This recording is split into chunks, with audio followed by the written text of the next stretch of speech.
So, Sheriff, I guess first off, you hear this news about a man who kidnapped a girl from this community, released after 9 months. What was your reaction to that judge's decision? Shock and disappointment, frustration, dismay that we have an opportunity to protect society at the most vulnerable level, and law enforcement did their job, my detectives did their job, even backing up, the family did their job to notify us. Law enforcement did their job, prosecutors did their job, and then the system broke down after that. The guy gets convicted, so he should be held accountable for what this type of an offense is heinous. And we are only, by the grace of God, that it didn't get any further. The grace of God and the good work that law enforcement, prosecuting attorney's office, everybody combined, stopped this man from doing even worse things with this young 11-year-old female. So to hear that sentence, that's the best we can do, that's all he gets, that's the message we're sending out to society. You can come from another state, interstate kidnapping, prey upon someone, groom them over a video game chat room, groom them over a phone, tell them how to clear their phone, how to wipe their phone, how to make sure there's no trace of where you're going to be, take those overt actions to come here, go to pick her up literally, have her in his possession, and all we're going to say is, you're going to be on probation. It's unconscionable. And that is not what the rule of law is all about. People complain about, are there too many people in prison, too many people in jail? That's subjective, right? Everybody has an opinion. I don't think too many people have a negative opinion when we put a child predator in prison. I think they all can agree on at least its face value, that man should not be out roaming around having the opportunity to prey upon that victim or any other victim. And it's unconscionable that we would get this type of ruling. And it's not about how much work we put in or how long it takes to build that case. All that's very, very important. It comes down to what's the justice system say to hold that man accountable for what he has done. Not what we have perceived him to do, but what we have proven that he did. Do you think a decision like this takes away from the work that your officers do? Without question. You know my officers and every law enforcement officer in this state is going to continue to fight the fight. They're going to be out there on the front lines. They're going to protect those children. They're going to sacrifice their time at home. They're going to sacrifice themselves if necessary. But it takes away from the mission. Because for a split second at least, it makes them question, why are we doing this job? Why are we doing this? If we're willing to lay our lives down, and we are, and we're willing to spend the time to correctly and positively collect the evidence and build a case and work with the prosecutor and even go to the court system and convict that person, to have it all basically thrown out the window, it makes officers wonder, what's the use? What are we fighting for? And they know, right? They know deep in their hearts, but that rises to the surface, and they are frustrated, they're mad, they're angry, that how could this happen? How could this happen? How do we protect the next one? And the next one? Because there's thousands of them, and across this country there's millions of them that are victims each and every day. When you look at child internet porn and internet crimes against children, as I said, you've got the Attorney General's office task force on internet crimes against children. Today, they have nearly a 2,000 case backlog. Today. We can't get to them all. But when we get one, it's not like you have to make an example of somebody, but at least apply the law to him, the statutory guidelines. That's the least we can do. Do you think there's a problem with the rider program? I don't know if program's the right, word to use, or just the, judicial system? In general, we should have the rider program. There's a time and a place for everything. That's another a tool in the toolbox for the judiciary, right? Retain jurisdiction. I have seen the rider program rather be very successful. You have a person that continues to make bad decisions. Ultimately, they get to a point where they go before a judge, and there's an alternative here. You're either going straight to prison by conviction, or we're going to give you this last chance to straighten your life up. And you should take it. That's what that program is built for.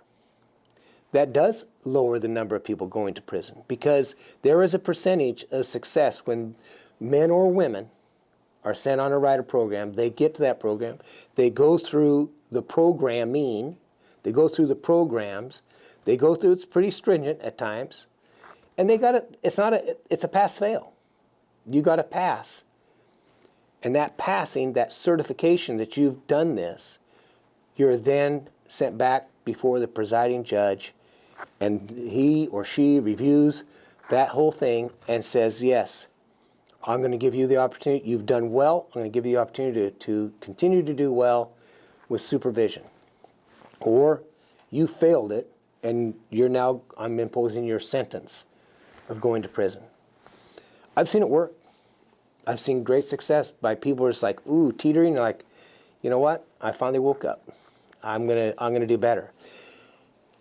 But when you have a person who's predatorial, like in this case, that rider program's not going to fix it. This is Sheriff Donahue's opinion. That rider program's not going to fix the mental disturbance in that person. Not going to fix it. In 9 months? Seriously? It's for people that get sent there. There's a lot of people that don't get sent there. They're just too violent, too heinous of crimes. It's not an option. There's a time and a place. I don't think this was either. The time or the place. This man made a conscious decision to prey upon an 11-year-old girl from another state, to make a room inside his house, his parents' house, for when she gets there, that's where she's going to live. Then what? Then what? That does not deserve a rider. That deserves, you're going to prison. And then we're going to supervise you for the years after you make parole. And we're hoping that you're going to receive programs in prison to deal with whatever problems you've got, and they're serious. But in the meantime, we are going to protect society, because that's our damn job, is to protect society. That's what we raise our right hands and take an oath for. At any cost. Our own lives. That's what we're going to do. And then when a judge says, no, the proof's in front of me, he's been convicted, but we're just going to let you walk away after 9 months. And I'm sure you're not going to touch another female child in the next 20 years. I don't share that faith. So, do you have any proposed or ideas that might fix this program? The problem with that, even that philosophy, how do we fix this? I'm not a prosecutor. I'm not a judge. A judge has complete oversight of his case, of his docket, of that case. It's at that judge's discretion. Should this be allowed to go on a rider? I think that's a deeper dive for the Department of Corrections and the judiciary, most likely the prosecuting attorneys, most likely the public defenders in the state of Idaho, to collectively come together and say, are there some guidelines we need to, or sideboards we need to put in place? Some benchmarks. I don't know. It's not I don't live in that world every day of the IDOC and how but it's a good idea. Because if this case is anything, it shows us there's a problem with the system, right? And again, it's incumbent upon all of us, including who I just mentioned, to fix that. So that this little girl, and little girls or little boys like her, aren't put out there to where they're going to be victimized. So it's certainly worth taking a look at. And speaking of, this little girl, you said you spoke to her family. What did they have to say? What was their reaction to this? Those are hard phone calls to make. And obviously, her father reached out to me after seeing the comments and your Facebook postings and the press release. I spoke to him today. Hard call to make because they want answers. They're calling the sheriff because it's the sheriff's officers who did the case. It's the sheriff who put out that press release. But they want answers as to why, first of all, how could this happen? We thought our daughter, our family was safe, and now we're not so sure. Questions like, where is this person? I don't know. He's on probation. Will he stay in the area? I don't know, sir. Will he go back to California? I can't say. Is our daughter safe? I can't guarantee that. That's the questions I got asked today on the phone. And the worry that what will this do to her psychologically, knowing now that the suspect is not in prison, is not behind bars, and who's watching over him? And nothing against or taken away from our wonderful colleagues at the Idaho Department of Corrections, felony probation and parole, right? They have a lot of people in their docket, a lot of people in their caseload. You can't watch somebody 24/7. You cannot do it. So, is he around? Is he going to go back to stalking her? Is he going to stalk someone else in our communities? Those are the questions the family wants to know. And they're outraged. They're in shock still today. And they want to know that, what do I need to do to protect her? Keep her close. Should she go to school? I don't know. Troy, did you have any What questions? advice would you give to families that have kids that are watching this to protect their kids? My advice hasn't changed in decades. Know your kids. Know what they're doing. Be intrusive, not obtrusive. Go into their bedrooms. They're still your kids. I always claim they don't have rights, they're your kids, right? I mean, you can go in their bedroom. You can look in their phone. You can put safeguards on their phone. You can look at what they're looking at on the internet. Put safeguards on the systems. You can make sure they don't have game platforms that allow for a chat room that you can't access. And if they're into those things, you've got to figure out what's happening, who they're talking to, when are they using that? Is it after you've gone to bed? Is it in the weekends? Is it in the privacy of their own room and you're not going in there? Go in there. Because it's not the kids' fault. It's the predator's fault. And the predators aren't asking permission. They're going after your children for all the horrible reasons that we can all imagine. Right? Video porn, kiddie porn, horrific sexual assault. We're in trouble as a society because it's unfortunately very prevalent. But what you can do as parents, what we should all be doing as parents, grandparents, aunts, uncles, is taking every step necessary to try to protect those children from themselves at times. Why are we allowing kids to have phones that have the access to TikTok and Snapchat and social platforms that we don't even, as adults, know how to get into ourselves? Technology can bring negativity, and that's part of it. We love technology, but here's a downside of that technology. The dark web is extremely hard for law enforcement to track. Snapchat, extremely hard for us to make a case. But the fact is, these parents, your viewers, our society have to understand these people are out there. And they go day and night preying upon your children. This is what they do. This is how they make money. They sell this on the black market. right? Don't kid yourselves, it's not happening. It's happening in this community, it's happening in this state, it happens in every city and town throughout the nation. And then, of course, you just open Pandora's box to human trafficking, sex trafficking. I got a call just before I got in here about from another elected official. Just found out about a real serious sex trafficking situation. Sheriff, can I come meet you about it?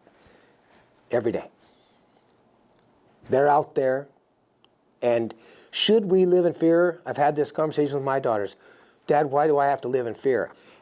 Life's not fair, right? If you want to look at it. You have a responsibility to take care of yourself. And your responsibility to take care of your children.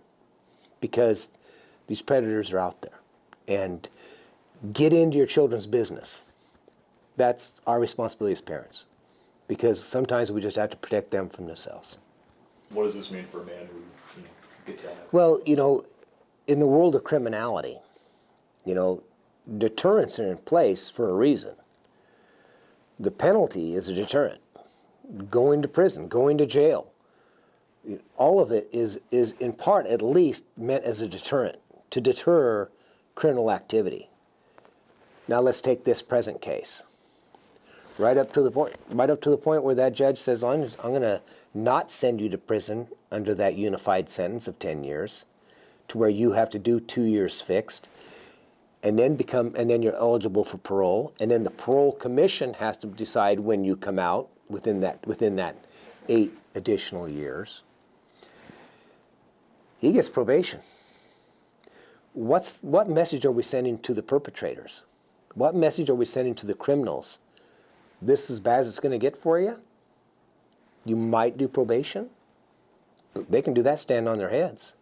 So whether you look at drug cases, when I talk about drugs, I'm talking about trafficking, serious trafficking cases, criminal enterprises.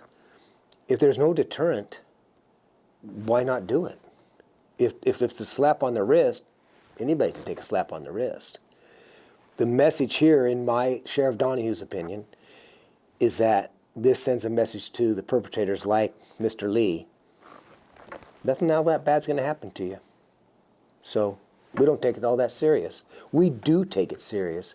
And that's when I come back, I circle all the way back to the beginning of this interview. We all need to be on that same page throughout the judicial system, including the judiciary, because we all have a responsibility to protect that little girl, and every little girl like her, and every little boy. This man, Mr. Lee, has not seen a punishment for his crimes. And I don't think there's any deterrent in his head whatsoever. I think that he got away with something, and he'll continue to act in a criminal manner until the next victim, and possibly the next victim, until somebody puts their foot down. And it's, like you say, we know this guy. We know him fairly intimately. We know this case. And now he's out with no punishment. No punishment to speak of.